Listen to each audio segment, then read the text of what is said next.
A single father walks into a luxury bank with nothing but lint in his pockets and an eviction notice burning against his ribs. His 3-year-old daughter sleeps on his shoulder, unaware that tomorrow they might be homeless. He slides a faded bank card across the marble counter, the last thing his dying wife ever gave him, and whispers 5 words that will change everything. I just want to see my balance. The millionaire bank manager laughs at his wrinkled shirt, his calloused hands, his desperation. But when that screen finally loads, her face goes white. The number staring back is impossible. $78 million. Stay with me until the end of this story and comment what city you're watching from so I can see how far this message has traveled. The rain had stopped an hour ago, but Miles Rayner was still soaked to the bone. He stood outside Sterling Crown Bank with his daughter Emma sleeping against his shoulder, her tiny fingers clutched around the collar of his work shirt, the same shirt he'd worn for 3 days straight because the laundromat cost $7 he didn't have. The building in front of him was all glass and steel, and the kind of cold elegance that made men like him feel invisible. He'd walked past it 100 times on his way to the construction site, never once imagining he'd step inside. But today was different. Today, he had $11 in his checking account, negative $43 in savings, and an eviction notice folded in his back pocket that gave him 72 hours to come up with $2,000 or lose the 1-bedroom apartment that was the only home Emma had ever known. He adjusted Emma's weight on his hip and pushed through the revolving door. The blast of air conditioning hit him like a slap. Inside, the bank was pristine, marble floors so polished he could see his reflection, chandeliers hanging from vaulted ceilings, the faint scent of expensive cologne and fresh leather. A woman in a cream-colored suit glanced at him from across the lobby, her eyes flicking over his mud-stained jeans and worn boots before she looked away. Miles felt the familiar burn of shame crawl up his neck. He didn't belong here. But the card in his pocket, faded, scratched, the magnetic strip barely visible, had been burning a hole in his conscience for 6 months. His late wife Lena had pressed it into his palm the night before she died, her hand trembling, her voice barely a whisper. "Promise me you'll use this when you need it most." He hadn't understood what she meant. They'd never had money. They'd lived paycheck to paycheck, drowning in medical bills, rationing groceries, skipping meals so Emma could eat. He'd assumed the card was empty, just one more piece of his wife he couldn't let go of. But last night, sitting on the floor of their apartment with the eviction notice in one hand and Emma's baby blanket in the other, he'd finally decided to check, just to see, just to know. Miles walked toward the teller counter, his boots squeaking against the polished floor. A young woman with kind eyes and auburn hair pulled into a neat bun looked up from her computer screen and smiled. "Good afternoon. How can I help you today?" Her voice was warm, professional, but Miles could see the way her gaze lingered on Emma, on the way his daughter's shoes were held together with duct tape, on the shadows under his eyes. He cleared his throat. I need to check the balance on this card." He slid it across the counter, his fingers trembling slightly. The teller, her name tag read Jenna, picked up the card and examined it, her brow furrowed. "This is an older card," she said carefully. "Do you have the account number?" "No, just the card." Jenna hesitated, then smiled again. "Let me see what I can find." She swiped the card through her reader. Nothing happened. She tried again. The screen blinked red. It's not reading. Let me try entering the number manually." Miles shifted Emma's weight, his heart pounding. Part of him wanted to leave, to walk out before the inevitable rejection, before Jenna told him the account was closed or empty or that he'd wasted his time. But he stayed. Jenna's fingers flew across her keyboard, her eyes narrowing as she studied the screen. Then her expression shifted. Confusion, then something else. Concern, maybe. Or surprise. "Mr. Rayner, Miles Rayner. Mr. Rayner, this account is flagged." Miles felt his stomach drop. "Flagged? What does that mean?" "It means I need to get a manager." Jenna's voice was still kind, but there was an edge of uncertainty now. "Can you wait here for just a moment?" Before he could respond, she stood and disappeared through a door behind the counter. Miles stood there, frozen, his pulse hammering in his ears. Emma stirred against his shoulder, her small hand curling against his neck. "Daddy?" she mumbled, her voice thick with sleep. It's okay, baby. We're just at the bank. I'm hungry. Miles closed his eyes. I know. We'll get something soon. A lie. He had $3 in his wallet and a quarter tank of gas in a car that was 2 weeks away from repossession. The door behind the counter opened again, and Jenna reappeared, this time with another woman. This one was different. She was tall, mid-40s, with sleek black hair pulled into a low ponytail and a navy suit that probably cost more than Miles made in a month. Her heels clicked against the marble as she approached, her expression carefully neutral but her eyes sharp, assessing. She looked at Miles the way a jeweler might look at a fake diamond. Mr. Rayner? Yes, ma'am. I'm Natalie Voss, Senior Account Manager. She extended a hand and Miles shook it, acutely aware of how rough his palm must feel against hers. Jenna tells me you're trying to access an account? Just checking a balance, Miles said quickly. That's all. Natalie's eyes flicked to Emma, then back to Miles. The account associated with this card is unusual. It requires clearance to access. Would you mind stepping into one of our private offices? Miles hesitated. I don't need anything private. I insist. Natalie's tone left no room for argument. She gestured toward a hallway to the right, and Miles, feeling like he'd just been summoned to the principal's office, followed. The hallway was quieter, lined with frosted glass doors. Natalie led him to the third one on the left and opened it, revealing a spacious office with leather chairs, a mahogany desk, and a view of the city skyline. Miles felt even more out of place. Please, sit. Natalie gestured to one of the chairs. Miles lowered himself into it carefully, adjusting Emma so she could curl against his chest. The little girl was awake now, her wide blue eyes, so much like her mother's, taking in the strange surroundings. Natalie sat across from him, her posture perfect, her hands folded on the desk. She inserted the card into a reader embedded in her computer and began typing. For a long moment, the only sound was the soft click of keys. Then Natalie's fingers stopped. Her expression didn't change, but Miles saw the subtle shift, the way her eyes widened just slightly, the way her lips parted. Is there a problem? Miles asked. Natalie didn't answer. Instead, she picked up her desk phone and pressed a button.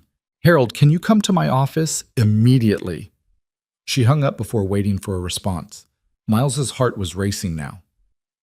Ma'am, I don't understand. What's going on? Natalie looked at him, really looked at him, for the first time, and in her eyes, Miles saw something he didn't expect. Shock. Mr. Rayner, she said slowly, how long have you had this card? About 6 months. My wife gave it to me before she passed. Natalie's expression softened, just barely. I see. And you've never checked the balance? No, I didn't think. He trailed off. I didn't think there'd be anything on it. The door opened, and a man in his 60s with silver hair and wire-rimmed glasses stepped inside. He wore a 3-piece suit and carried himself with the kind of authority that came from decades of power. Natalie? Harold, this is Miles Rayner. He's here to access account number. She glanced at her screen. 7794-3821. Harold's eyebrows shot up. That account? Yes. Harold crossed the room in 3 strides and leaned over Natalie's shoulder, staring at the screen. For a long moment, neither of them spoke. Then Harold straightened and looked at Miles with an expression that was equal parts disbelief and something close to reverence. Mr. Rayner, do you have any idea what's in this account? Miles swallowed hard. No, sir. Harold exchanged a glance with Natalie, then turned the computer monitor so Miles could see it. At first, Miles didn't understand what he was looking at. Just numbers. A balance. Then his brain caught up. $78,423,650. The room tilted. Miles felt his breath catch, his vision narrowing to that single number on the screen. His hands tightened around Emma, and she let out a small noise of protest. Daddy? He couldn't speak. $78 million. It wasn't possible. It couldn't be possible. Mr. Rayner. Natalie's voice sounded distant, like she was underwater. Are you all right? Miles shook his head slowly, unable to tear his eyes from the screen. There's been a mistake. There's no mistake, Harold said gently. This account is registered to you. It was opened 6 years ago under a private medical trust, with deposits made incrementally over time. The final deposit was made. He glanced at the screen. 6 months ago.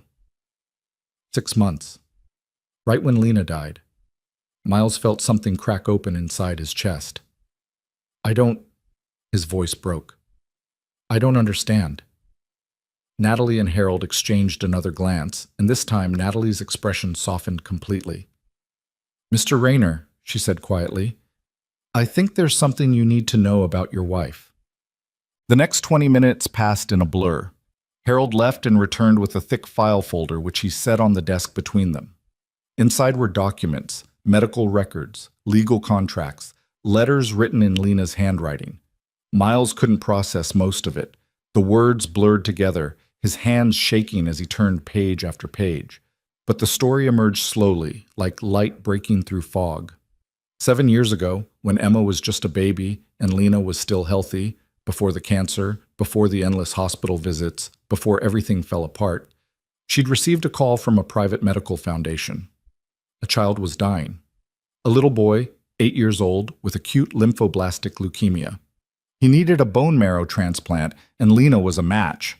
She'd said yes immediately. The surgery was successful. The boy survived. And his family, a family with wealth Miles couldn't even fathom, had wanted to thank her. Lena refused money. She refused gifts. She refused everything except one request, that if anything ever happened to her, the foundation would make sure her family was taken care of. The family agreed. They set up a trust, a private account, untouchable, designed to grow over time. When Lena was diagnosed with stage 4 cancer 3 years later, the family increased the deposits, and when she died, they transferred the full amount, every penny, to Miles. She didn't tell you, Harold said softly, because she didn't want you to feel indebted. She didn't want you to think of her sacrifice as transactional. Miles stared at Lena's signature on the bottom of one of the contracts, his vision blurring with tears. She saved a child, he whispered, and she never told me. Natalie leaned forward, her voice gentle. She didn't leave this money because you earned it, Mr. Rayner. She left it because she loved you. Miles broke. The sob tore out of him before he could stop it, raw and guttural, and Emma, sweet, confused Emma, wrapped her small arms around his neck and held on tight. It's okay, Daddy, she whispered. It's okay. But it wasn't okay. It would never be okay. Because Lena was gone, and no amount of money could bring her back. When Miles finally composed himself, Harold gently walked him through the next steps. There were documents to sign, accounts to set up, legal matters to address, but Harold assured him that none of it needed to happen today. Take your time, Harold said. This is yours. No one can take it from you. Natalie, who had been silent for most of the explanation, stood and walked around the desk. She knelt beside Miles's chair, her polished exterior cracking just enough for him to see the humanity underneath. I'm sorry, she said quietly. For earlier. For assuming... It's fine, Miles said, though his voice was hoarse. It's not. Natalie's eyes were bright. You walked in here looking for help, and I judged you. I'm sorry. Miles didn't have the energy to tell her it was okay, that he was used to it, that people had been looking at him like that for months. Instead, he just nodded. Natalie stood and placed a hand on his shoulder. You're going to be all right, Mr. Rayner. You and Emma, both. By the time Miles left the bank, the sun was setting, painting the sky in shades of orange and pink. He carried Emma on his hip, her head resting against his shoulder, and in his other hand he clutched a folder containing temporary account information and a new debit card. He didn't feel rich. He felt hollow.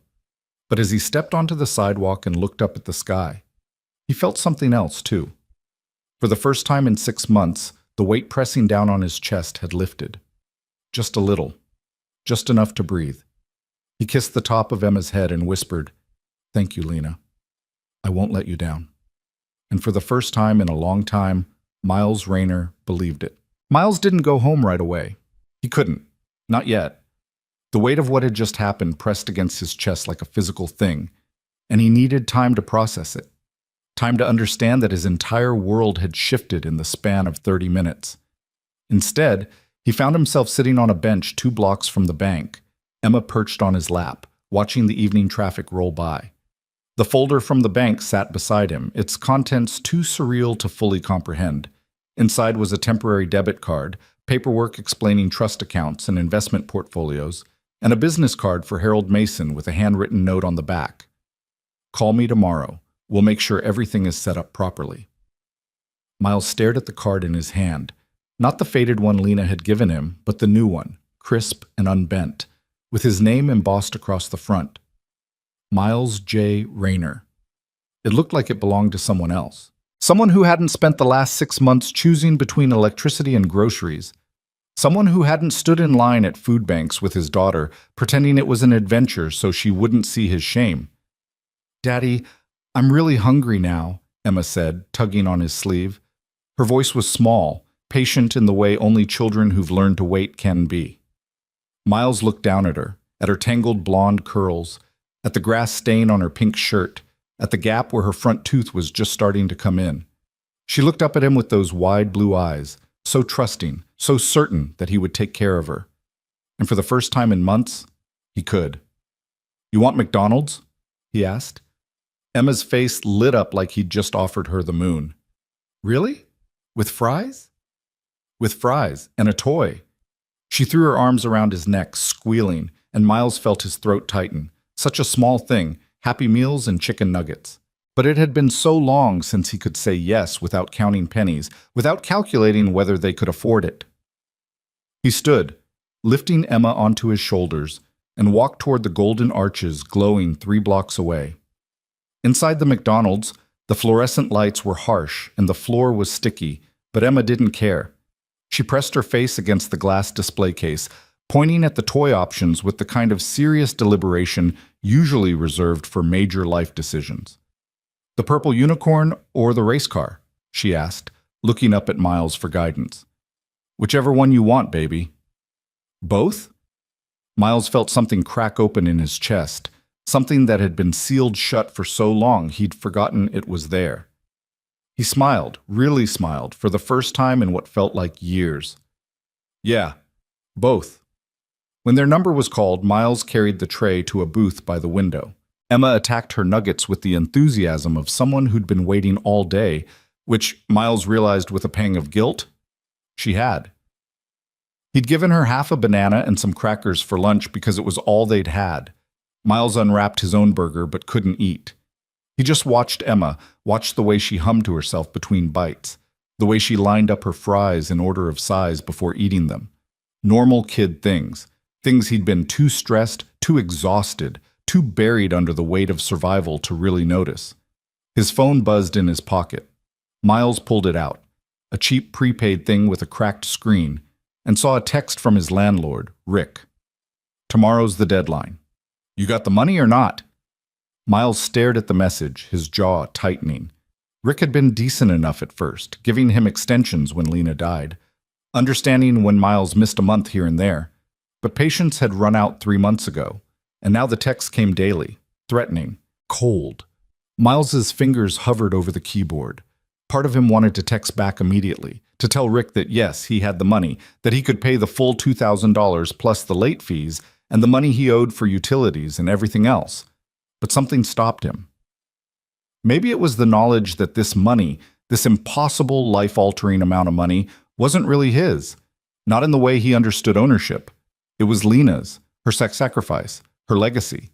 And he needed to be careful with it, thoughtful, because if he screwed this up, if he wasted it, or lost it, or somehow proved unworthy of the gift she'd given him. "Daddy, you okay?" Miles blinked and looked up.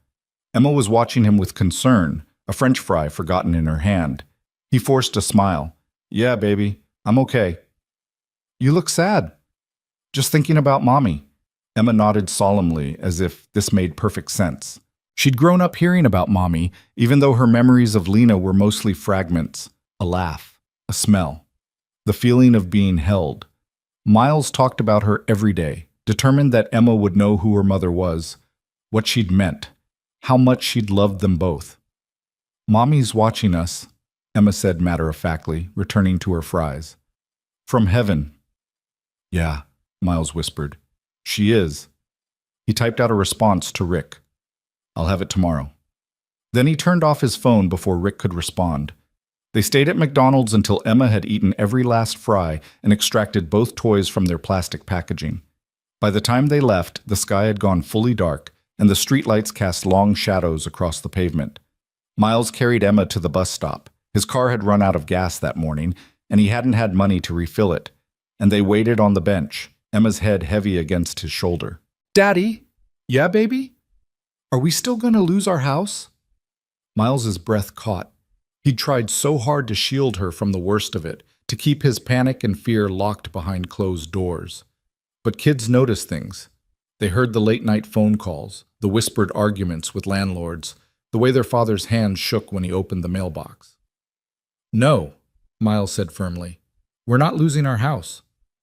"Promise?" "Promise." Emma sighed, a small sound of relief, and burrowed closer against him. Within minutes, she was asleep. Miles held her as the bus arrived, as they rode through the darkened streets toward their neighborhood, as the world outside the window blurred into smears of light and shadow. And he thought about Lena. He thought about the day they'd met, both of them 19, working minimum wage jobs, laughing over burnt coffee at a diner.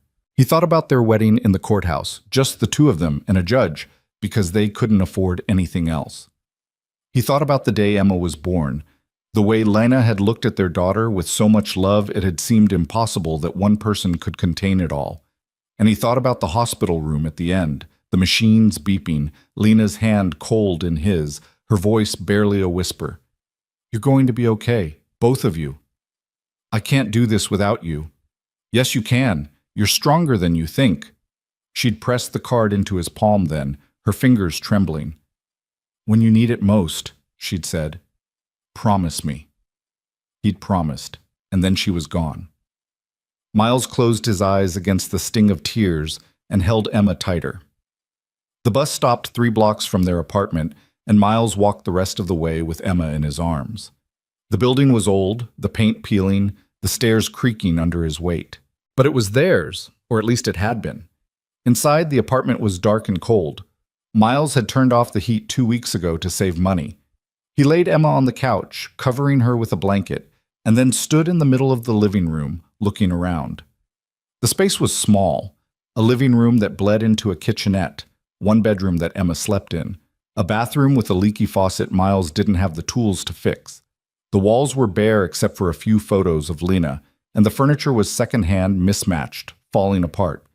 But it was home. Miles pulled the eviction notice from his back pocket and stared at it. 3 days. 72 hours. That's how long he'd had. Now he had $78 million. The thought was so absurd he almost laughed. Instead, he sat down on the floor beside the couch, his back against the wall, and pulled out the folder from the bank. He read through the document slowly, carefully, trying to make sense of the legal jargon and the numbers that didn't feel real. There were instructions for accessing the account, explanations of how the trust was structured, details about tax implications and investment options. Harold had included a handwritten note clipped to the front. "Miles, I know this is overwhelming. Take your time. Come by the bank tomorrow when you're ready, and we'll walk through everything step by step. You don't have to make any decisions tonight. This money is yours. It's not a loan. It's not conditional. Your wife made sure of that. Get some rest." Harold Miles folded the note carefully and set it aside. Then he pulled out his phone and turned it back on. Immediately, 3 more texts from Rick appeared.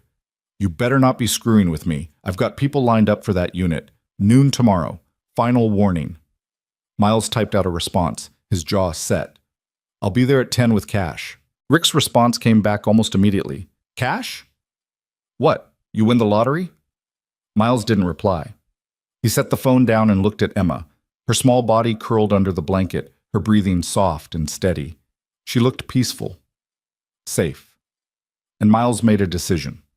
He wasn't going to waste this. He wasn't going to squander what Lena had given them, but he also wasn't going to let the money change who he was. He'd been poor his entire life. He knew how to stretch a dollar, how to make things last, how to live without excess. That wouldn't change just because there were suddenly 8 figures in his bank account. What would change was Emma's future. She'd go to good schools. She'd have clothes that fit and toys that weren't broken and meals that didn't come from food banks. She'd have opportunities Miles never had. She'd have choices. And maybe, Miles would finally stop feeling like he was drowning. He stood and walked to the small table by the window where Lena's photo sat in a simple frame. She was smiling in the picture, her hair pulled back, her eyes bright. It had been taken the week before her diagnosis, back when the world still made sense. Miles touched the glass gently. "I don't know what I'm doing," he whispered. "I don't know how to be the person you thought I could be." The photo didn't answer, but Miles felt something shift inside him anyway. A loosening, a lightness. "But I'll try," he said. "For Emma, for you." He kissed his fingers and pressed them to the photo, then turned and walked to the couch. He lay down on the floor beside Emma, one hand resting on the cushion near her, and closed his eyes. For the first time in 6 months, Miles Rayner fell asleep without the crushing weight of panic pressing down on his chest. When morning came, Miles woke to find Emma sitting on the floor beside him, her toys spread out in a semicircle. Her voice soft as she narrated some elaborate game involving the purple unicorn and the race car from McDonald's. Sunlight streamed through the window, warm and golden, and for a moment Miles just lay there, listening to his daughter play, feeling the strange and unfamiliar sensation of peace. Then Emma noticed he was awake and grinned at him. "Morning, Daddy." "Morning, baby. Can we have pancakes?" Miles sat up, running a hand through his hair. They didn't have pancake mix. They didn't have much of anything. But today, he could fix that. "Get dressed," he said. "We're going out for breakfast." Emma's eyes went wide. "Really? Really?" She scrambled to her feet and ran to the bedroom, and Miles stood, stretching the stiffness from his back. He grabbed his phone and saw another text from Rick. 10 o'clock. Don't be late. Miles checked the time. It was 7:30. He had time. He found Emma in the bedroom, struggling to pull on a pair of leggings that were too small. Her shirts were stained, her socks mismatched, and Miles felt a fresh wave of guilt wash over him. How long had it been since he'd bought her new clothes? How long since she'd had something that actually fit? "Come here," he said gently, kneeling in front of her. He helped her into the leggings and pulled a shirt over her head, then tied her shoes, worn sneakers with the soles starting to separate. "We'll get you new clothes today," he said. Emma looked at him skeptically. "You said that last time." "I know, but this time I mean it." She studied his face as if trying to determine whether he was telling the truth, then nodded.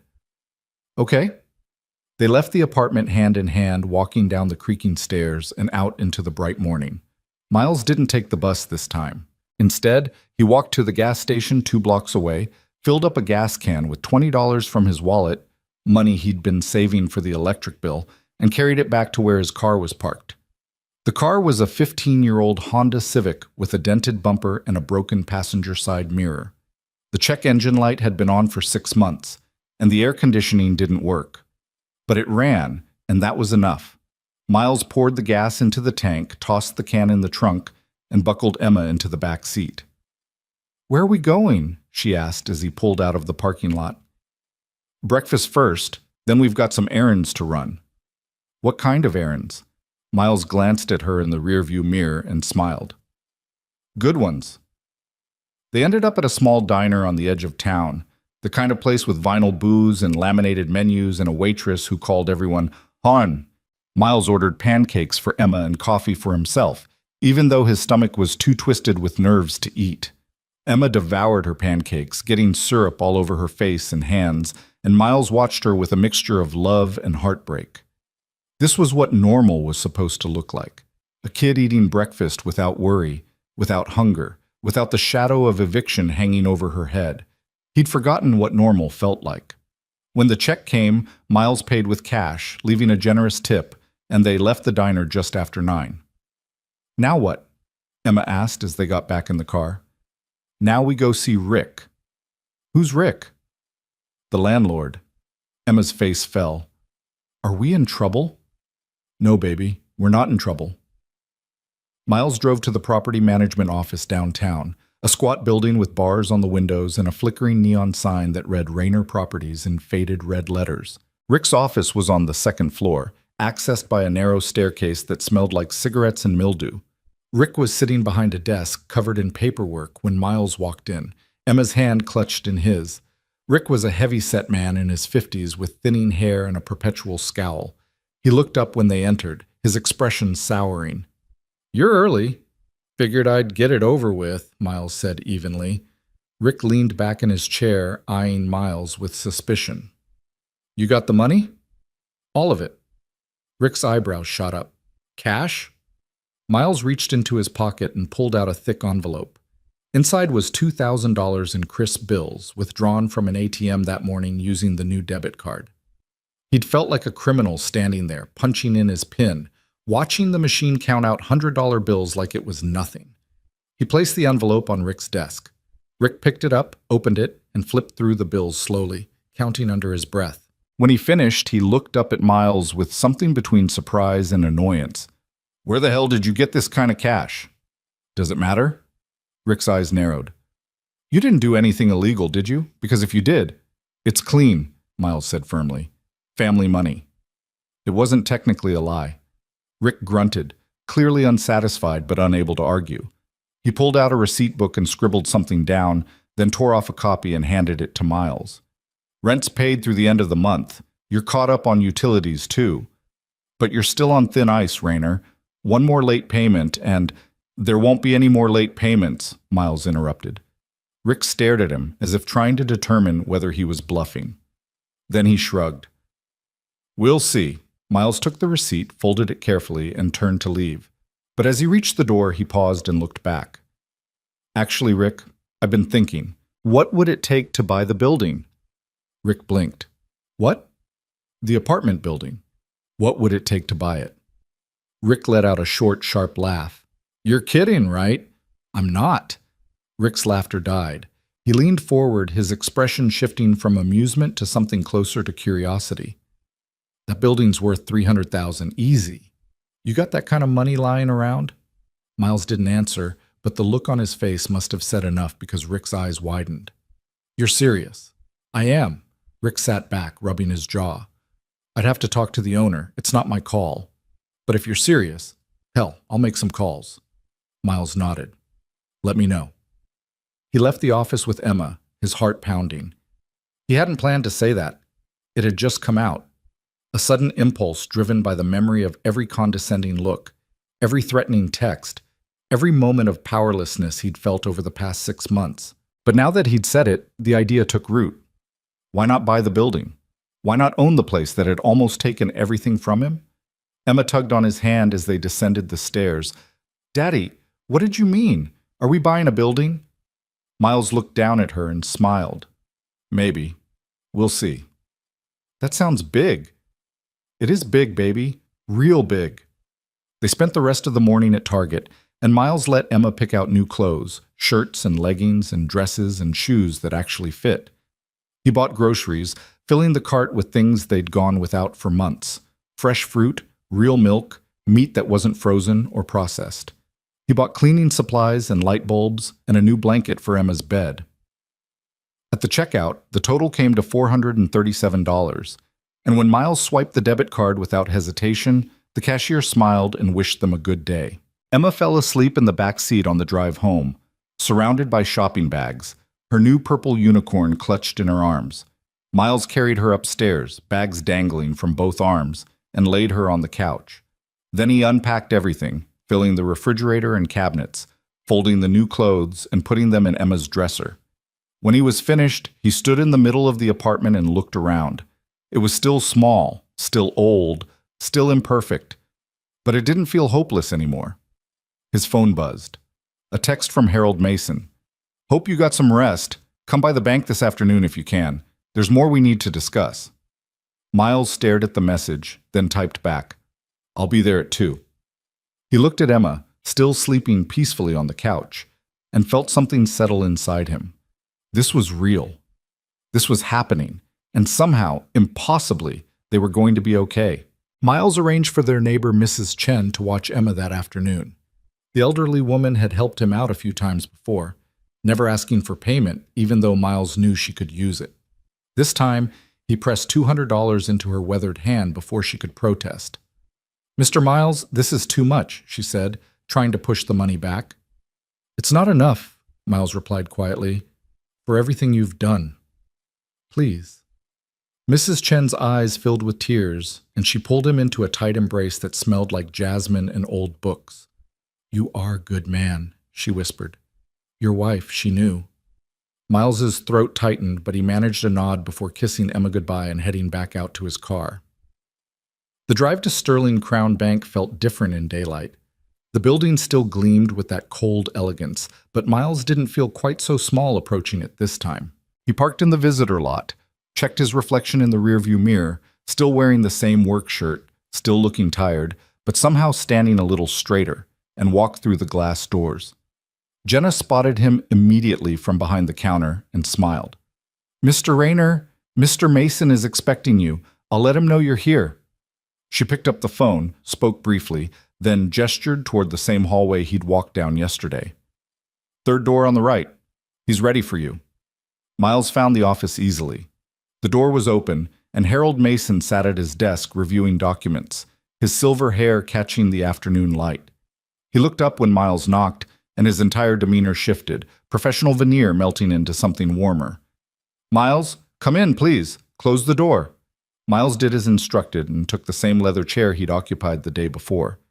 The office looked different now, less intimidating. Or maybe Miles was just different. Harold set his papers aside and folded his hands on the desk. "How are you holding up?" "I'm not sure yet," Miles admitted. "It doesn't feel real." "That's understandable. These kinds of windfalls, especially ones tied to such profound loss, they take time to process." Harold's expression gentled. "I want you to know that everything we do moving forward is at your pace. There's no rush, no pressure." "Thank you." Harold nodded, then pulled a leather portfolio from his drawer and opened it. "I spent this morning reviewing your account in detail and consulting with our estate and trust attorneys. There are some things you need to understand about how this money is structured and what your options are." Miles leaned forward slightly, his hands clasped between his knees. "The account is held in a revocable living trust," Harold continued.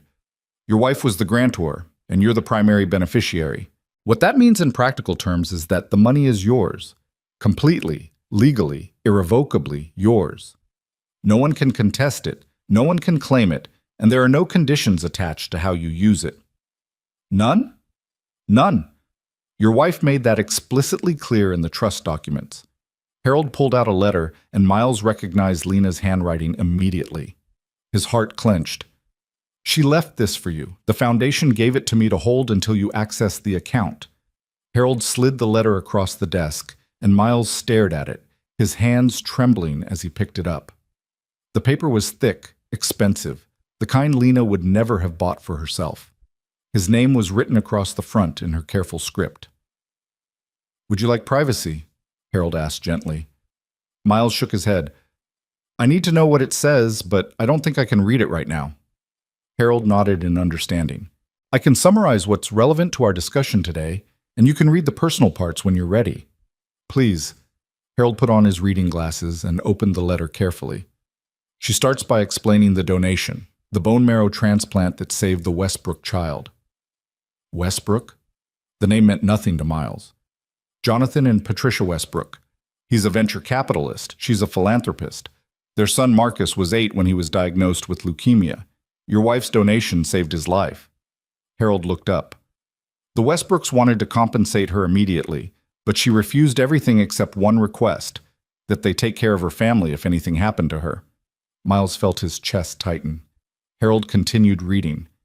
She writes, "I know Miles will feel guilty about this money. He'll think he doesn't deserve it, that he hasn't earned it, but that's not what this is about. He spent his entire life taking care of everyone else. His mother when she was sick, his younger sister when their father left, and then me and Emma. He's never asked for anything. He's never expected anything. And I need him to know that this gift isn't about worthiness. It's about love. It's about making sure that when I'm gone, he and Emma have every opportunity I couldn't give them." Miles pressed his palms against his eyes, trying to hold back the tears. Harold's voice was thick with emotion as he continued. Tell him it's okay to use it. Tell him it's okay to breathe. Tell him I'm not watching from heaven keeping score. I just want him happy. I want Emma happy. That's all I ever wanted. The silence that followed was heavy and sacred. Finally, Miles lowered his hands and looked at Harold. She really wrote that. Every word. Harold set the letter down. And the Westbrooks honored her wishes completely. They structured the trust to grow over time, making strategic investments, building it into something that would sustain you and Emma for life. Can I meet them, the Westbrooks? Harold hesitated. They've expressed interest in meeting you, but they wanted me to emphasize that there's no obligation. They don't want you to feel indebted or pressured. If you choose to reach out, they'd welcome it, but if you need space, they understand. Miles nodded slowly. I think I'd like to meet them. Eventually. When I've figured out how to say thank you for something like this. Whenever you're ready, I'll arrange it. Harold pulled out another document, this one dense with financial terminology and charts. Now let's talk about the practical side.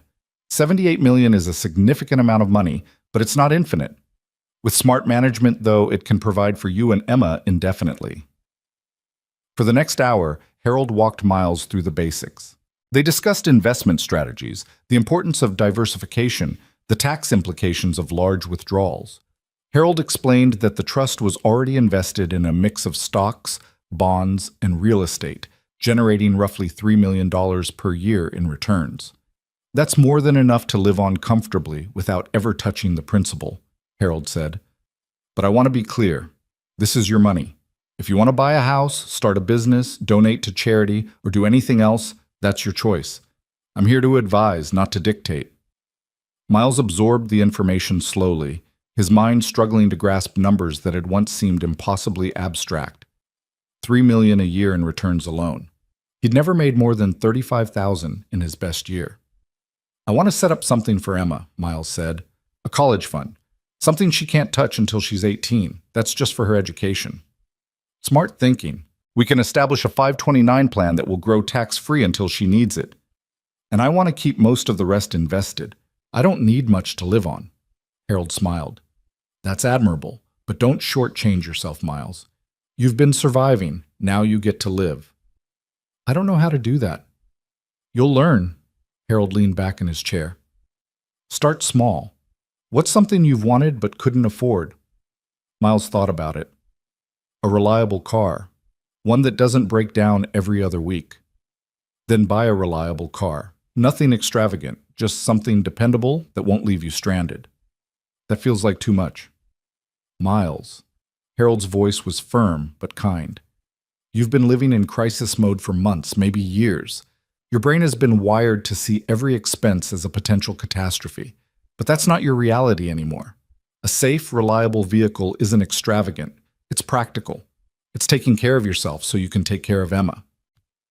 Miles felt something shift inside him, a loosening of the vice that had been squeezing his chest for so long. Okay, he said quietly. A car. Good. What else? I want to help people. People like me who are struggling. Harold's expression warmed. How?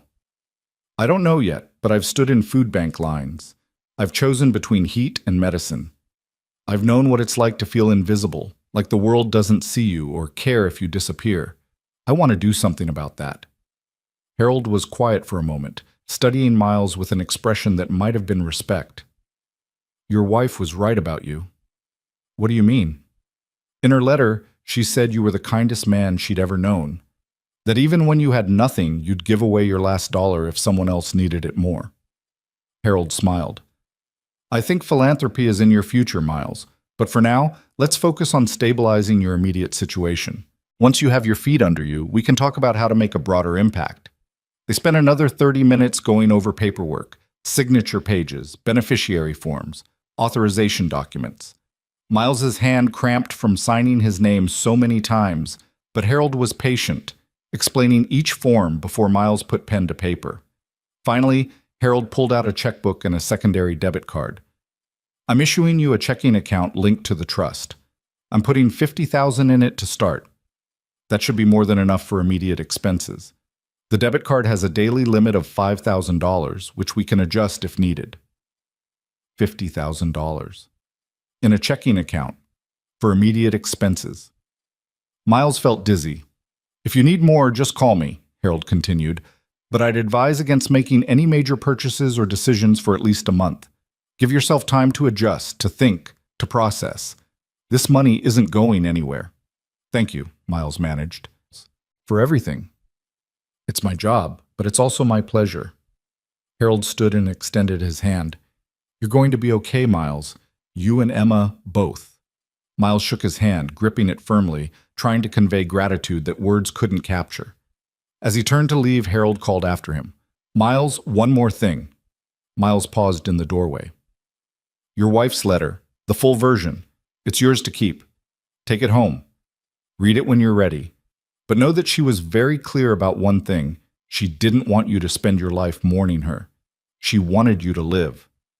Miles nodded, his throat too tight to speak, and walked out of the office. He made it to his car before the tears came. Great, heaving sobs that seemed to come from somewhere deep inside, from a place he'd kept locked and sealed for 6 months because he couldn't afford to break down, couldn't afford to grieve, couldn't afford to feel anything except the desperate need to survive one more day. But now, sitting in the parking lot with Lena's letter clutched against his chest, Miles finally let himself shatter. He cried for the years they'd lost, for the future they'd never have. He cried for the night she died, for the way her hand had gone cold in his, for the sound of the machine's flatlining. He cried for Emma, who'd never really know her mother, who'd grow up with stories and photographs, but not memories. And he cried for himself, for the loneliness, for the fear, for the crushing weight of trying to be two parents when he barely knew how to be one.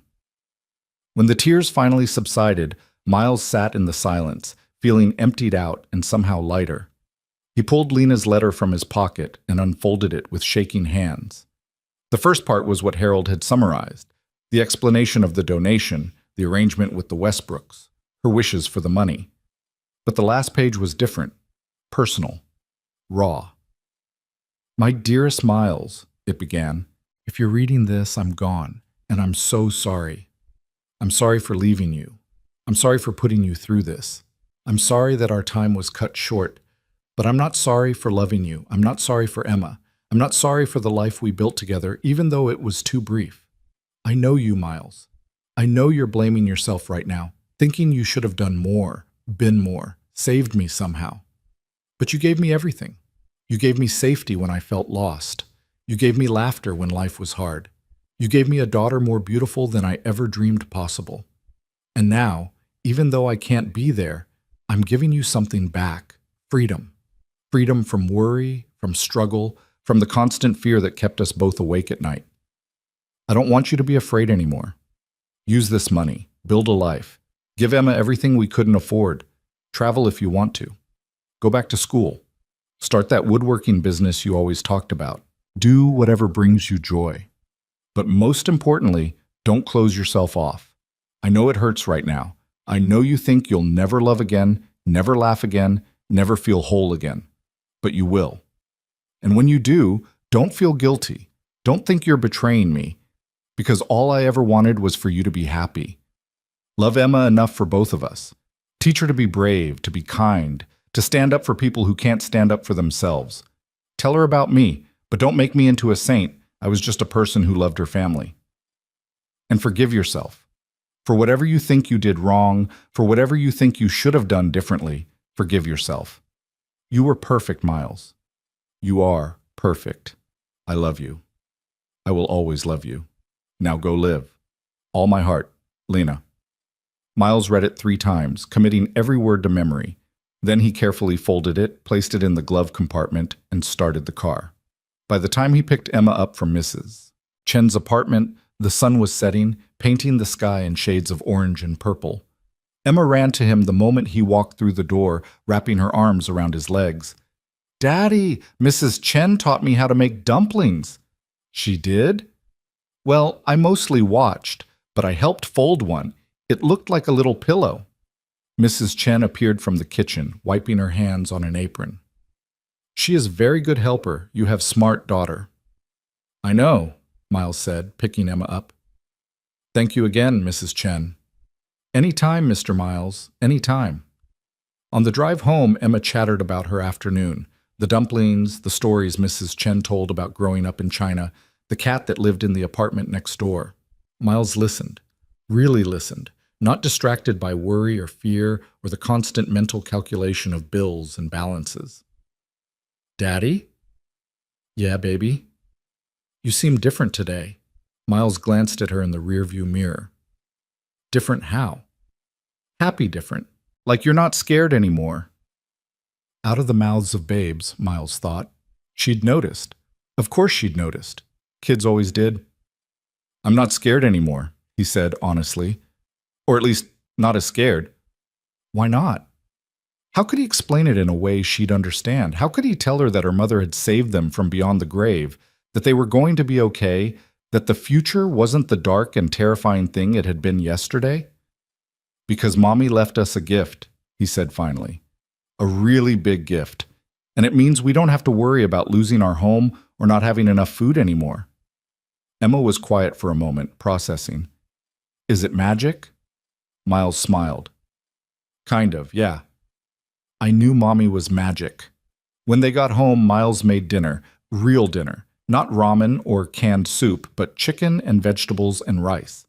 Emma helped, standing on a chair at the counter, stirring the pot with exaggerated seriousness. After dinner, they played on the living room floor, building block towers and crashing them down, laughing at the chaos. Miles couldn't remember the last time he'd played with Emma like this, without exhaustion dragging at him, without the constant anxiety that he should be doing something more productive. At bedtime, Emma brushed her teeth and climbed into bed, her new purple unicorn clutched against her chest. Miles sat on the edge of the mattress and pulled the covers up to her chin. Story? She asked hopefully. Always. But instead of reading from one of their worn picture books, Miles started talking. He told Emma about the day he met her mother, about the burnt coffee, and the way Lena had laughed at his terrible jokes. He told her about their wedding, about dancing in the courthouse parking lot because they couldn't afford a reception.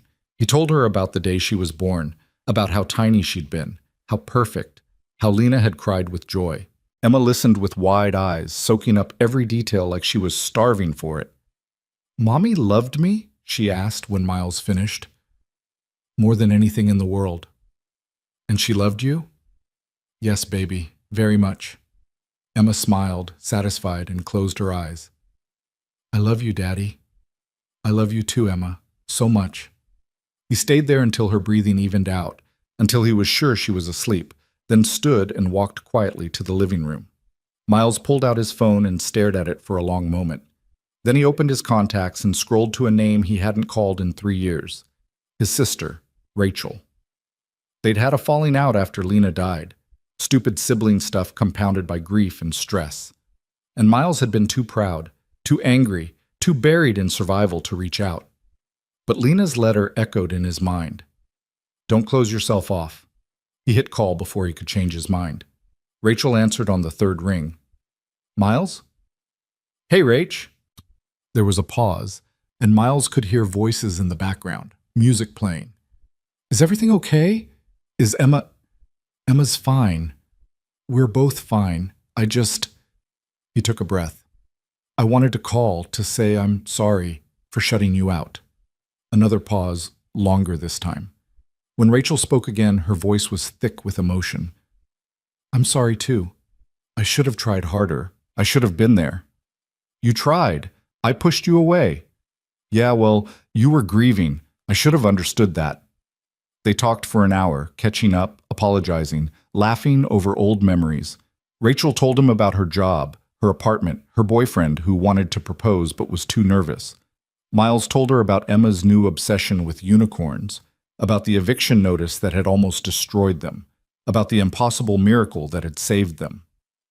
Wait, Rachel interrupted. You're telling me Lena left you $78 million? Technically, the family of the kid she saved left it to me. But yeah. Rachel was silent for so long that Miles thought the call had dropped.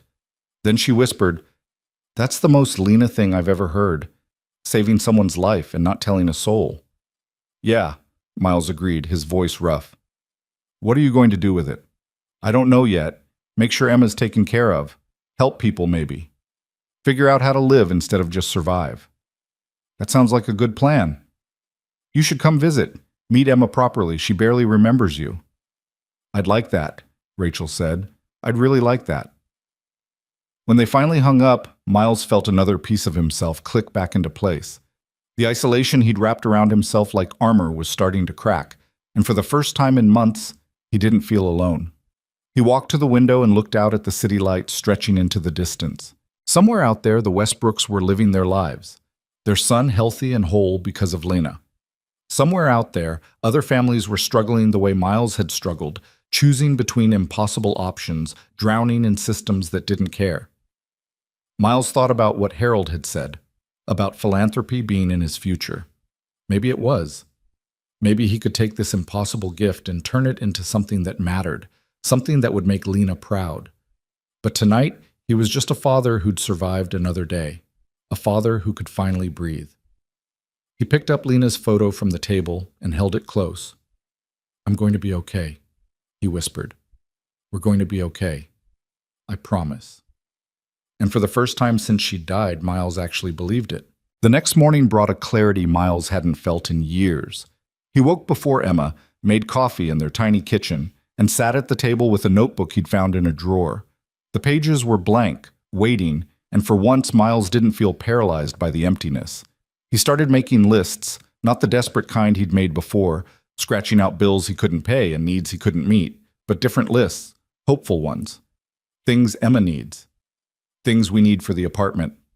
Long-term plans. People to help. His pen hovered over that last one. People to help. The phrase felt enormous, weighted with possibility. He thought about Mrs. Chen, who'd helped him without asking for anything in return. He thought about the other families in their building, the ones he'd seen loading their belongings into cars in the middle of the night, evicted like he'd almost been. He thought about the food bank where he and Emma had stood in line, surrounded by people who looked just as tired, just as desperate, just as invisible as he'd felt. Emma padded into the kitchen in her pajamas, rubbing her eyes. "Morning, Daddy." "Morning, sunshine." Miles closed the notebook and pulled her into his lap. "How'd you sleep?" "Good. I dreamed about Mommy." Miles's chest tightened. "Yeah? What happened in the dream?" "She was playing with me in a big garden with lots of flowers. She said she was happy." Emma looked up at him with those impossibly blue eyes. "Do you think she's really happy? In heaven?" Miles kissed the top of her head, breathing in the scent of her strawberry shampoo. "I think if heaven exists, she's there, and I think she's watching you grow up and feeling so proud." "Even when I spilled juice on the carpet?" Miles laughed, really laughed, and it felt like sunlight breaking through clouds. "Even then." They spent the morning slowly, without the frantic rush that had defined their lives for months. Miles made pancakes from scratch, and Emma helped crack the eggs, getting shell fragments in the bowl that Miles fished out with a spoon. They ate at the table instead of standing over the sink. They talked about nothing important, cartoons and the neighbor's dog, and whether unicorns could fly or just had wings for decoration. It was ordinary, beautifully, perfectly ordinary. Around 10, Miles's phone rang. Harold Mason's name appeared on the screen. "Harold, good morning." "Miles, I hope I'm not calling too early. I have some news that couldn't wait." Miles straightened, his free hand unconsciously reaching for Emma. "What kind of news?" "The Westbrooks would like to meet you. Today, if possible. They're in town briefly. Jonathan has business meetings, and they asked if you'd be available for lunch." Miles's stomach flipped. "Today?" "I know it's sudden. If you need more time, no." Miles surprised himself with the firmness of his answer. "No, I'd like to meet them. I need to." "Excellent. I'll text you the address. It's a private club downtown, nothing too formal, but you might want to dress accordingly." After they hung up, Miles stood in the middle of the kitchen, his mind racing. He owned exactly 2 button-down shirts, both bought from Goodwill years ago. One had a stain on the collar that never quite came out. The other was wrinkled but clean. "Emma, we need to go shopping." 2 hours later, they stood in a department store Miles had never set foot in before. surrounded by racks of clothes that cost more than he'd made in a week at the construction site. A sales associate named Marcus approached with a practiced smile that faltered slightly when he took in Miles's worn jeans and work boots. "Can I help you find something?" Miles straightened his shoulders. "I need clothes for a business lunch. Something appropriate but not too formal." Marcus's expression shifted, professional courtesy replacing the initial judgment. "Of course. What's your budget?" Miles hesitated. What was his budget? Yesterday it would have been $50 maximum. Today he had $50,000 in his checking account and no idea what qualified as reasonable. "I don't know," he admitted. "What would you suggest?" Marcus studied him for a moment, then nodded. "Follow me." 30 minutes later, Miles stood in front of a fitting room mirror, wearing dark slacks, a crisp white shirt, and a navy blazer that fit him better than anything he'd ever owned. He looked different. Not like someone pretending to be wealthy, but like someone who belonged in rooms where important conversations happened. "You look fancy, Daddy," Emma said from where she sat swinging her legs on a bench. "Too fancy?" "No, you look like a prince," Marcus smiled. "She's right. This works well on you. The fit is excellent. Would you like to see some shoe options?" By the time they left the store, Miles had spent $800 on clothes. Slacks, shirts, a second blazer, dress shoes, and even a tie he wasn't sure he'd ever wear. The old Miles would have been horrified. The new Miles was still adjusting to the idea that he could spend money without his world collapsing. They stopped for an early lunch at a sandwich shop, and Miles checked his phone. Harold had sent the address. The Sterling Club. One of those places Miles had walked past 100 times without ever imagining he'd go inside.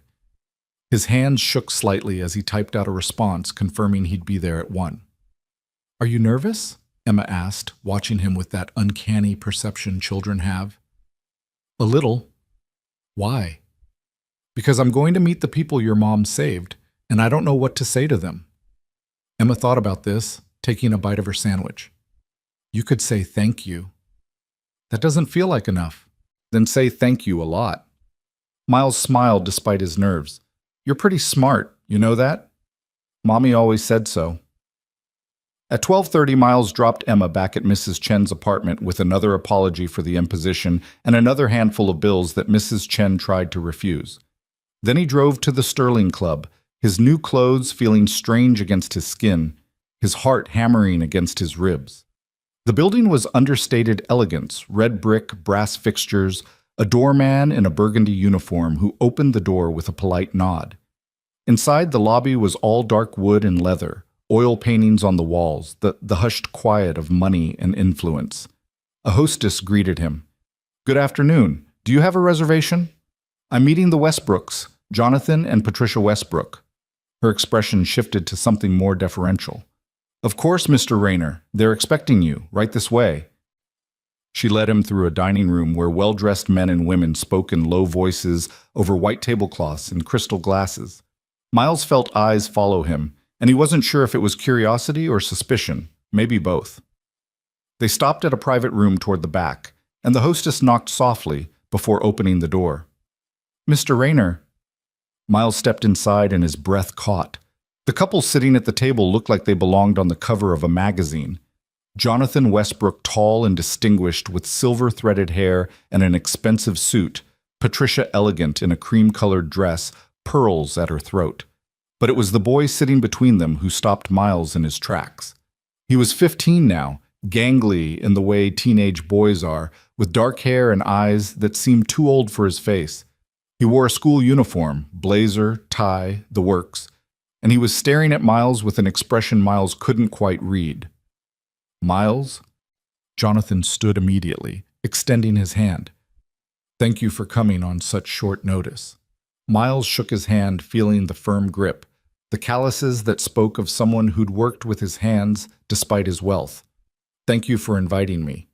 Patricia stood as well, and unlike her husband, she didn't offer a handshake. Instead, she pulled Miles into an embrace that was warm and fierce and completely unexpected. "Thank you," she whispered against his shoulder. "Thank you for sharing her with us. Even just her memory." When she pulled back, her eyes were bright with tears, and Miles felt his own throat tighten.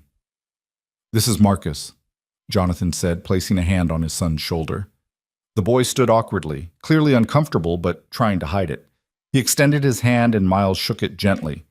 "Hi," Marcus said, his voice cracking slightly on the single syllable. "Hi, Marcus." They all sat, and for a moment no one spoke. A waiter appeared with menus and water, his movements practiced and silent, and then they were alone again. Patricia was the one who finally broke the silence. "We've wanted to meet you for so long, but we didn't want to intrude on your grief. We didn't want to make you feel obligated. Harold said you've been incredibly generous." "It's not generosity," Jonathan said firmly. "Your wife saved our son's life. There's no amount of money that repays that." "She didn't do it for money." "We know." Patricia's voice was soft. "That's why we wanted to make sure you were taken care of. It's what she would have wanted." Marcus had been quiet, picking at his napkin, but now he looked up at Miles. "Can I ask you something?" "Of course." "What was she like?" "Your wife?" Miles felt the familiar ache in his chest, but it was softer now, more like an old wound than a fresh cut. "She was kind. That's the first thing anyone who met her said. She couldn't walk past someone who needed help without stopping. She'd give away her lunch to a homeless person and tell me she wasn't hungry anyway." Marcus listened intently, leaning forward slightly.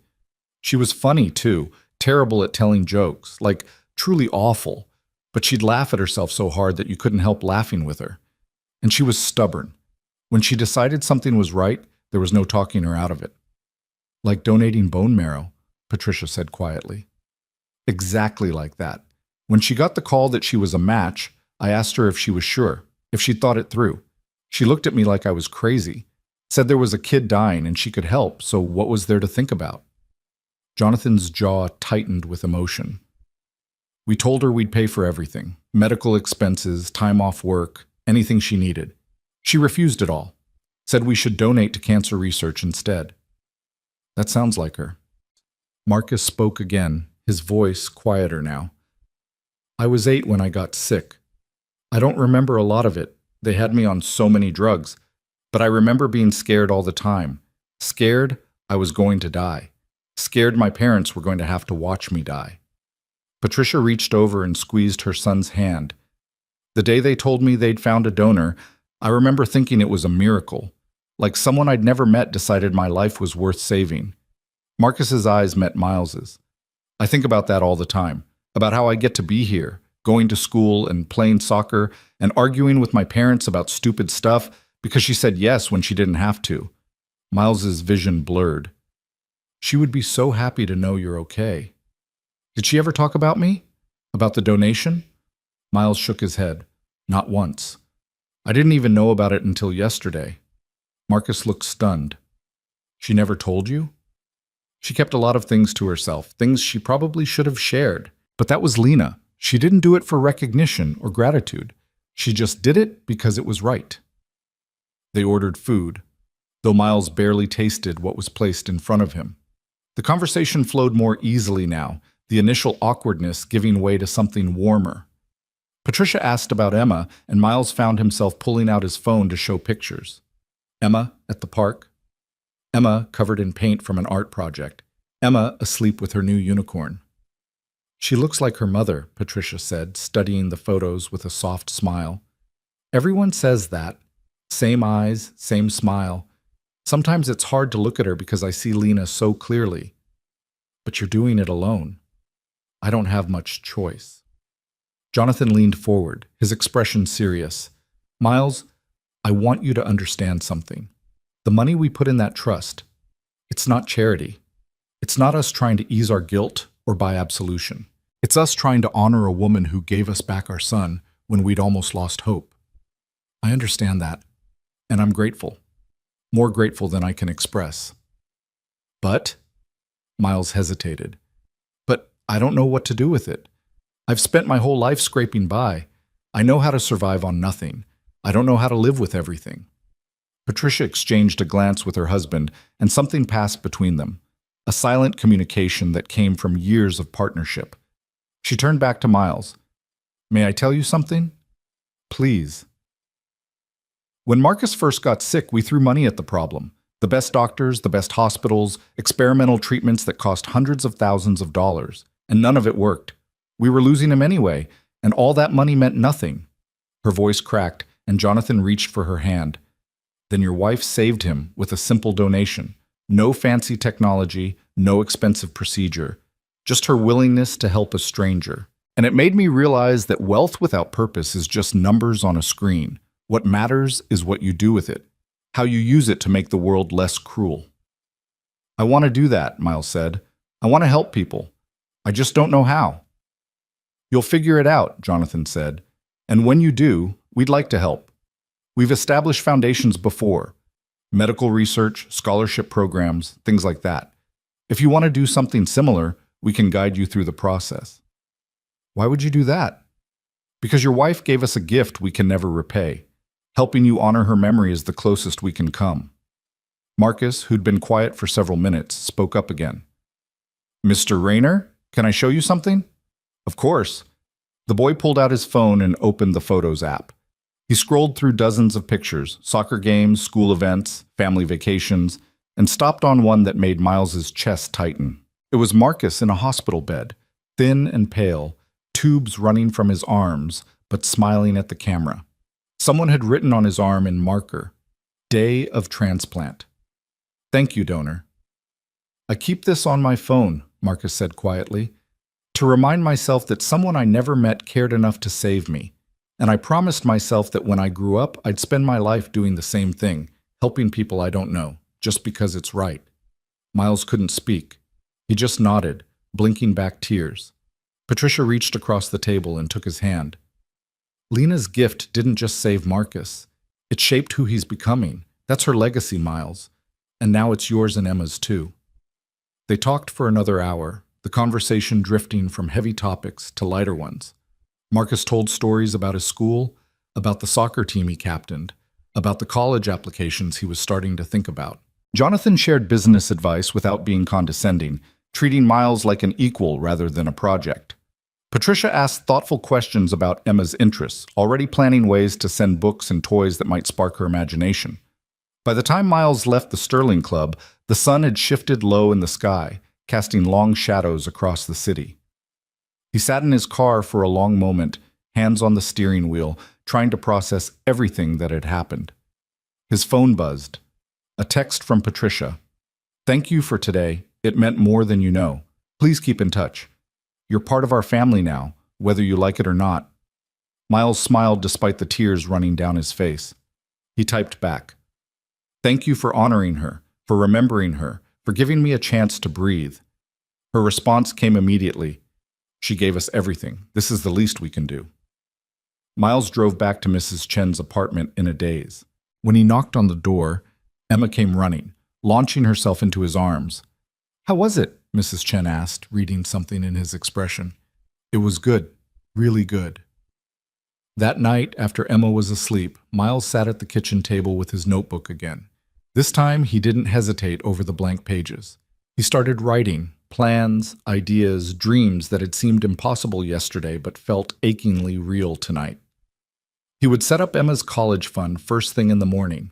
He would buy that reliable car Harold had mentioned. He would pay off every medical bill, every debt, every penny that had been drowning him for years. And then he would figure out how to help. Maybe a foundation, like Jonathan suggested.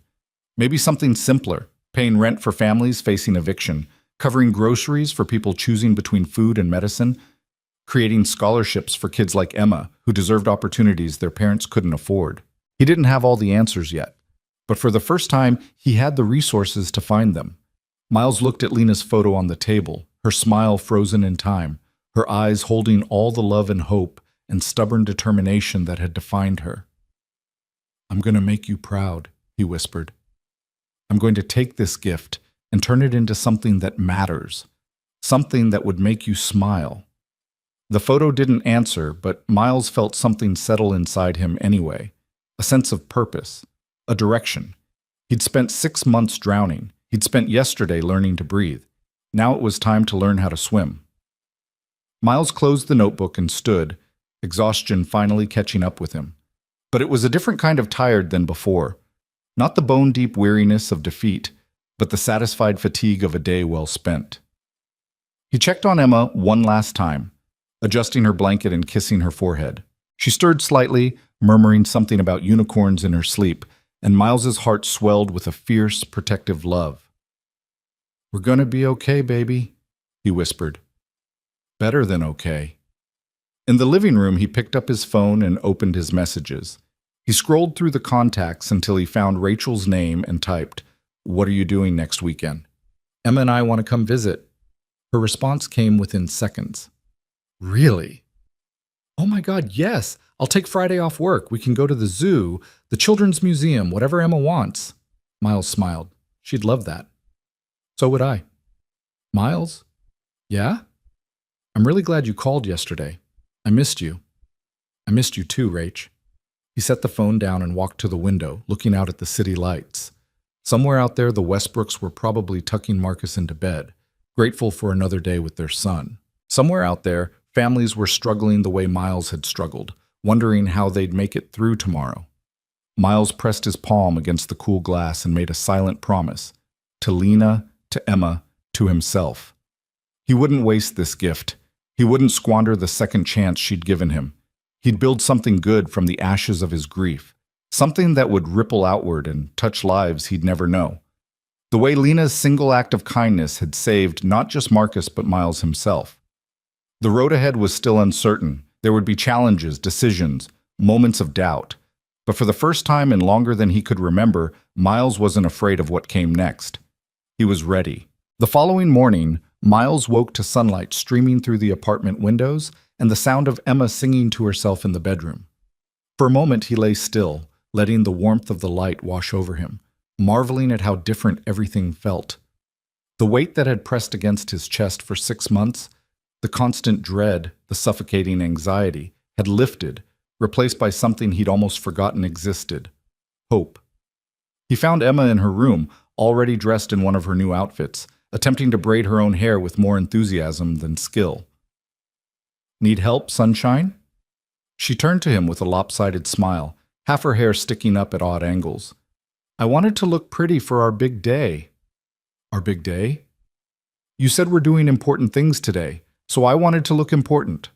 Miles knelt beside her, gently untangling the mess she'd made and working her hair into 2 neat braids. "You always look important to me. But yes, we have some things to take care of." Their first stop was the bank. Harold had scheduled an early appointment, and when they arrived, Jenna greeted them with the same warm smile as before, but this time there was recognition in her eyes, not judgment, but genuine pleasure at seeing them. "Mr. Rayner, Emma, Mr. Mason is ready for you." Harold's office felt familiar now, less intimidating. He stood when they entered and immediately crouched down to Emma's level.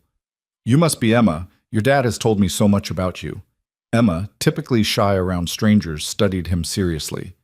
"Are you the one helping my daddy?" "I'm trying to. Is that okay with you?" She nodded solemnly. "Daddy needs help sometimes. He tries to do everything by himself." Harold's eyes met Miles's over Emma's head, and something passed between them, understanding, perhaps, or respect. "Well, I'm here to make sure he doesn't have to do everything alone anymore." They spent the next hour going through paperwork. Harold had prepared documents for Emma's college fund, a 529 plan that would grow over the years, ensuring she'd have every educational opportunity without the crushing weight of student debt. Miles signed the papers with shaking hands, thinking about how Lena had worked 2 jobs to pay for the single semester of community college she'd managed before they'd gotten pregnant with Emma. "This account is structured so Emma can't access it until she's ready for college," Harold explained. "But you can add to it whenever you want. We've seeded it with $2 million to start. $2 million for education."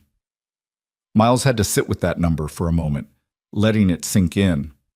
Emma, who was coloring at Harold's desk, had no idea that her entire future had just been secured with the stroke of a pen. "Now, let's talk about your immediate needs," Harold continued, pulling out another folder. "You mentioned wanting a reliable vehicle." "Nothing fancy. Just something that won't break down when Emma's in the car." I took the liberty of researching some options. Harold slid several printouts across the desk. "These are all certified pre-owned vehicles with excellent safety ratings and reliability scores. The prices range from $20,000 to $35,000. Miles studied the options: Hondas, Toyotas, one Subaru that had particularly good reviews. They all looked impossibly nice compared to his current car, which was probably one bad day away from dying completely. The Honda Pilot, Miles said, pointing to one of the middle options. It has good cargo space, and the safety rating is perfect. Excellent choice. I can have my assistant set up appointments at dealerships this afternoon if you'd like. That would be great, thank you. Harold made a note, then looked up at Miles with an expression that had grown more serious. I also wanted to discuss something else. You mentioned wanting to help people. Have you given any more thought to how you'd like to do that? Miles had thought about little else since leaving the Sterling Club yesterday.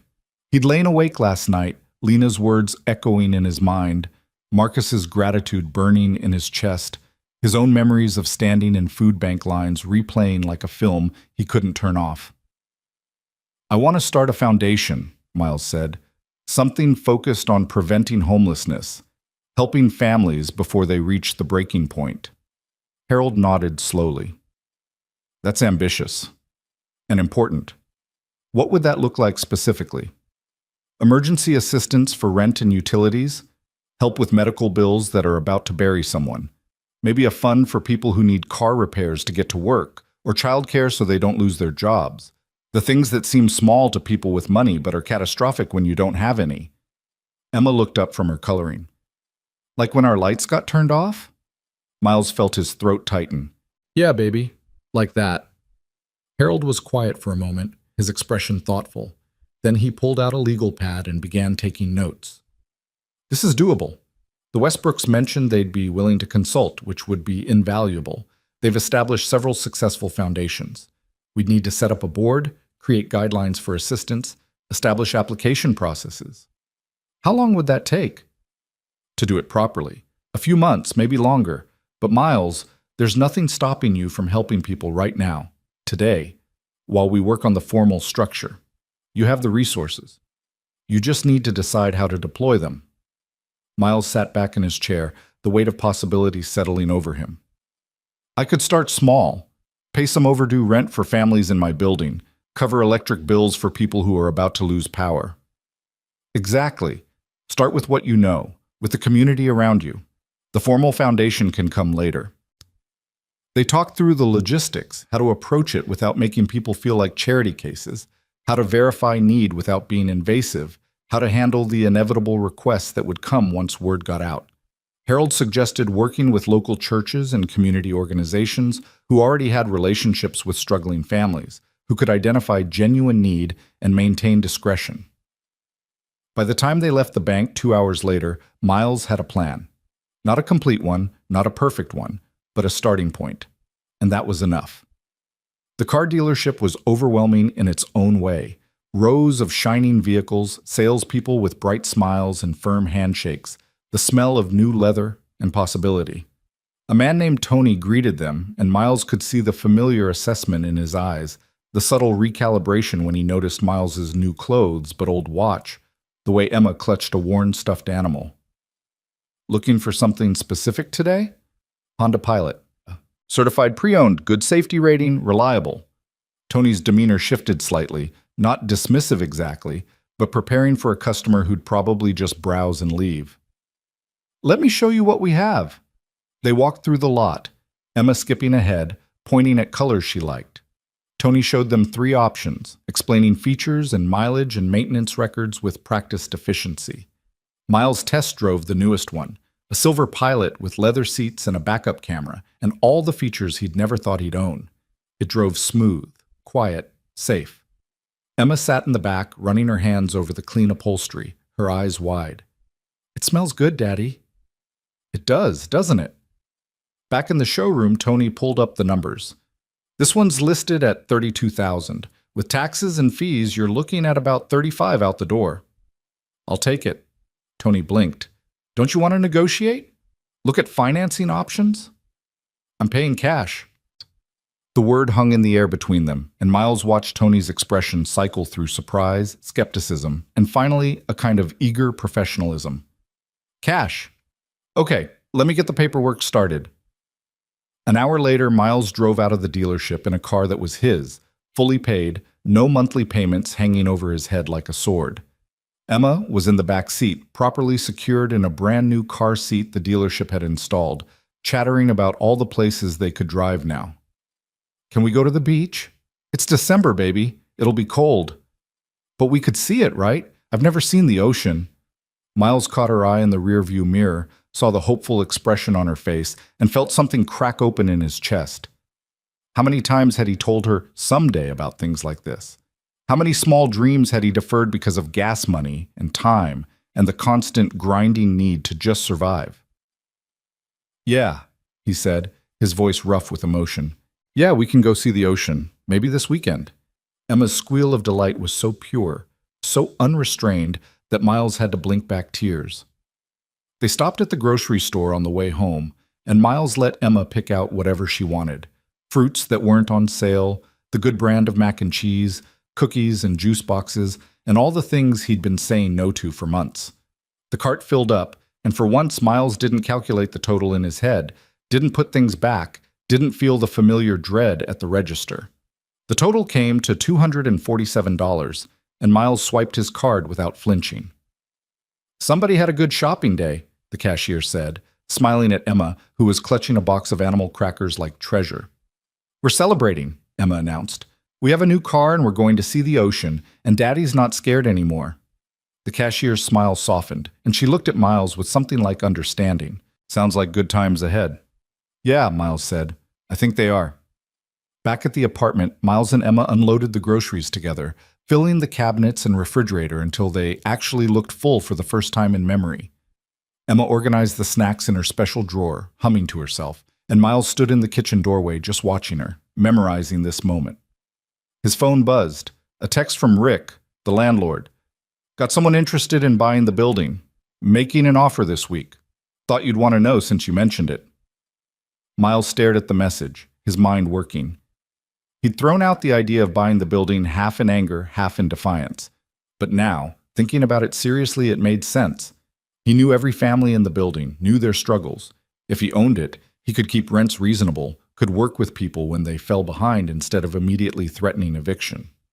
He typed back, "I'm still interested. What's the asking price?" Rick's response came quickly. "Owner wants $320K. Building needs work, but the location's solid." Miles thought about it for exactly 30 seconds, then called Harold. "Miles, is everything okay?" "The building I live in is for sale. I want to buy it." There was a pause.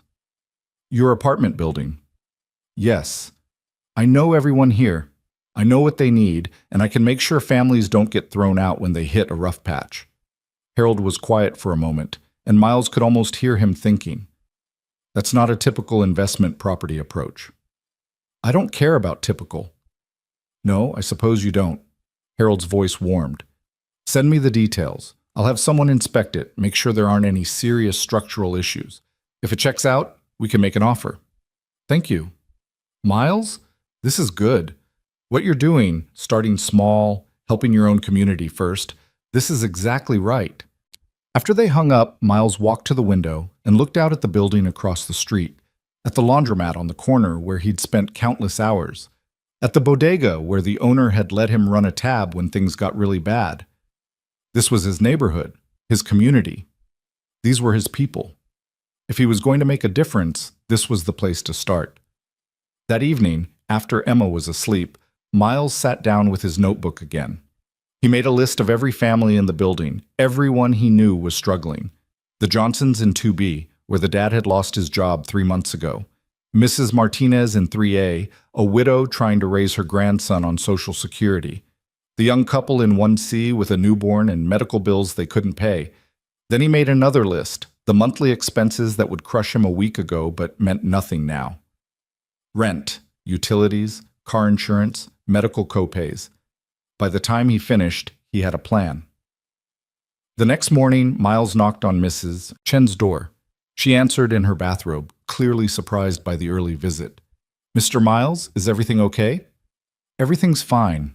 Can I come in for a minute?" She led him into her small apartment, which smelled like ginger and tea. Miles pulled an envelope from his pocket, cash $5,000, and placed it on her table. What is this? It's a thank you.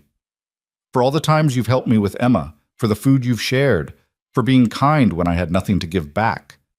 Mrs. Chen stared at the envelope, then at Miles, her eyes filling with tears. This is too much. It's not enough.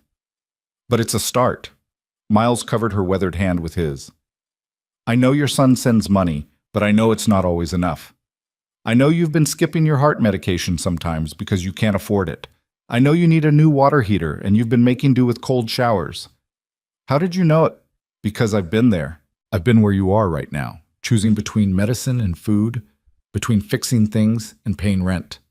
And someone I never even met, gave me a gift that changed everything. So I'm passing it forward. Mrs. Chen broke down crying, and Miles held her while she sobbed against his shoulder. When she finally pulled back, wiping her eyes, she looked at him with something like awe. Your wife, she would be very proud. I hope so. He repeated the scene 5 more times that day. The Johnsons, who broke down when he handed them 3 months of rent in cash and told them to take their time finding work, that he'd bought their building and there would be no more eviction notices. Mrs. Martinez, who kissed his hands and called him an angel. The young couple with the newborn, who couldn't stop thanking him through their tears when he paid off their medical bills. By the end of the day, Miles had given away nearly $40,000, and it was the best money he'd ever spent. Word spread fast in the building. By that evening, people were knocking on Miles's door, some to thank him, some to ask if the rumors were true, some just to look at him like he'd grown wings. One man, a construction worker Miles recognized from the site where he used to work, caught him in the stairwell. Heard you came into some money. Miles tensed, waiting for the request, the assumption, the outstretched hand. Instead, the man stuck out his hand to shake. Just wanted to say congratulations, man, and thank you for what you did for the Johnsons. That's my cousin. You probably saved their marriage. Miles shook his hand, feeling the familiar calluses, the strength of someone who worked with his body. I just did what I could. More than most would. You're a good man, Rainer. That weekend, Miles kept his promise. They drove to the coast in their new car, Emma's excited chatter filling the space, the radio playing songs she sang along to, even though she didn't know all the words. The drive took 2 hours, and Miles marveled at how smooth the car ran, how safe it felt, how Emma could look out the window without worry. When they finally saw the ocean, Emma went silent. They parked and walked down to the beach, and Miles lifted her onto his shoulders so she could see better. The waves crashed against the shore, endless and powerful, and Emma gripped his hair, her breath catching. It's so big, Daddy. Yeah, baby, it is. Does it go on forever? Pretty close. They walked along the beach, Emma running ahead to chase seagulls, her laughter carried away by the wind. Miles took pictures on his phone. Emma with her arms spread wide. Emma jumping over waves. Emma examining shells like they were precious jewels. As the sun began to set, painting the sky in shades of orange and pink and purple, they sat on the sand together. Emma leaned against Miles's chest, tired and happy, and Miles wrapped his arms around her. Daddy? Yeah? Is Mommy watching us right now? Miles looked up at the vast sky, at the endless ocean, at the beauty that surrounded them. I think so. I think she sees everything. Do you think she's happy? Miles thought about the letter, about Lena's words telling him to live, to love, to let go of guilt and embrace joy.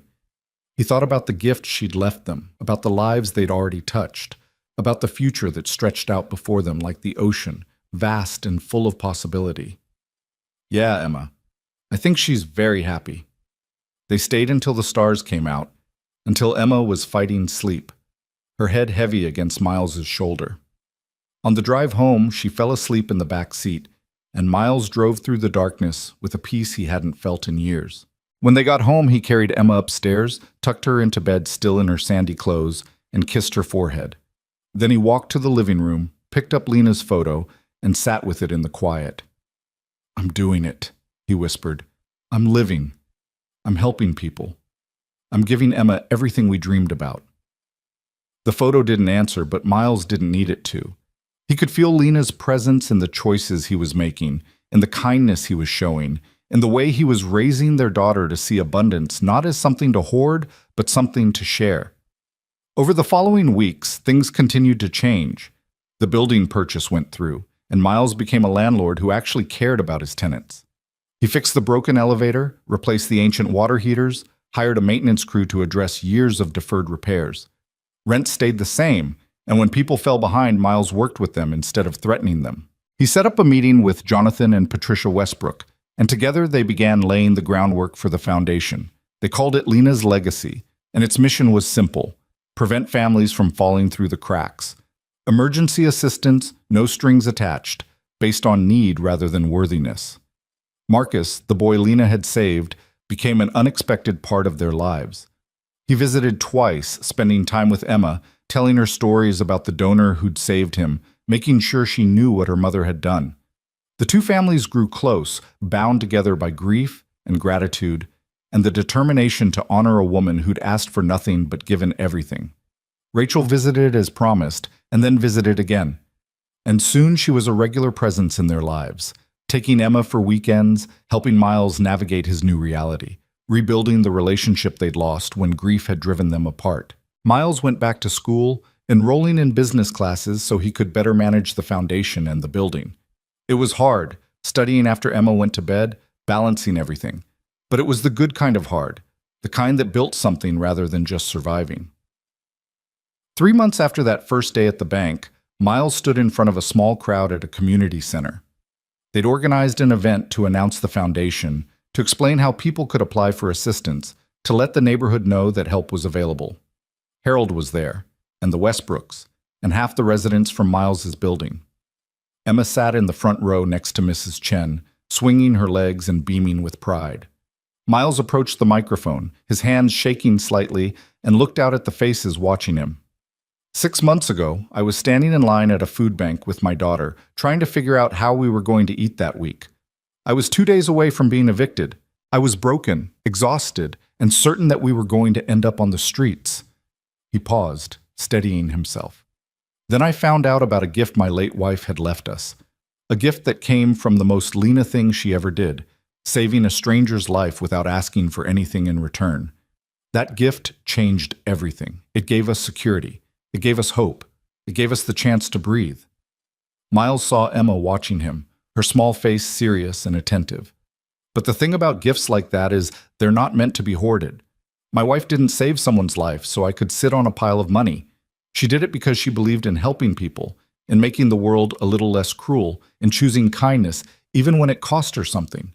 His voice grew stronger. So we're starting Lena's Legacy Foundation to honor that belief. We're going to help families before they reach the breaking point. We're going to pay the rent that keeps someone housed, cover the medical bills that would bankrupt them, fix the car that gets them to work. We're going to see people who feel invisible and tell them they matter. Applause started, tentative at first, then building. Miles waited for it to quiet.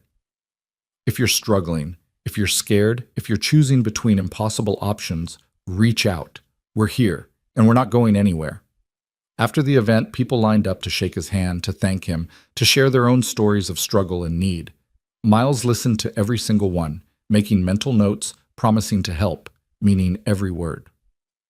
When the crowd finally cleared, Marcus Westbrook approached with his parents. The teenager looked uncertain, shuffling his feet, but then he stepped forward and pulled Miles into a hug. "Thank you," Marcus whispered, "for keeping her memory alive." Miles hugged him back. This boy his wife had saved, this living testament to her kindness. "Thank you for being here, for being okay. She would have loved knowing you." That night, after Emma was asleep and the apartment was quiet, Miles sat at the kitchen table with Lena's letter spread in front of him. He'd read it so many times the paper was soft, the creases deep, but the words never lost their power. "Now go live." Miles picked up a pen in his notebook and he started writing. Not plans this time, but a letter of his own. "Dear Lena," he wrote, "I don't know if you can read this, if heaven has mailboxes, or if thoughts somehow reach across the distance between us. But I need you to know, I'm doing it. I'm living. Emma's thriving. She's happy, healthy, loved. She talks about you every day, and I make sure she knows who you were, what you meant, how much you loved her. I bought the building. Can you believe that? The place that almost destroyed us is now ours, And I'm using it to help people the way we needed help. The foundation is real. Lena's legacy. We're going to help so many families, prevent so much suffering. Your gift isn't just sitting in an account somewhere. It's out in the world, doing good, multiplying the kindness you started. I'm not drowning anymore. I'm not just surviving. I'm actually living, just like you told me to. I miss you. God, I miss you every single day. But I'm not letting that grief bury me anymore. I'm letting it fuel me, drive me, remind me of what matters. Thank you for everything, for loving me, for Emma, for saving Marcus and setting all of this in motion, for believing I could be the man you saw in me. I promise I'll keep going. I'll keep helping people. I'll keep raising Emma to be kind and brave and to stand up for others. I'll keep your memory alive, not through grief, but through action. I love you. I will always love you, but I'm going to be okay now. We're going to be okay. Miles. He folded the letter carefully and placed it with the others he'd written to her over the months. Letters he never sent, words she'd never read, but writing them helped him process, helped him heal, helped him feel connected to her even in her absence. Miles stood and walked to the window one last time, looking out at the city that had once seemed so cruel, so indifferent to his suffering. It looked different now, warmer, full of possibility.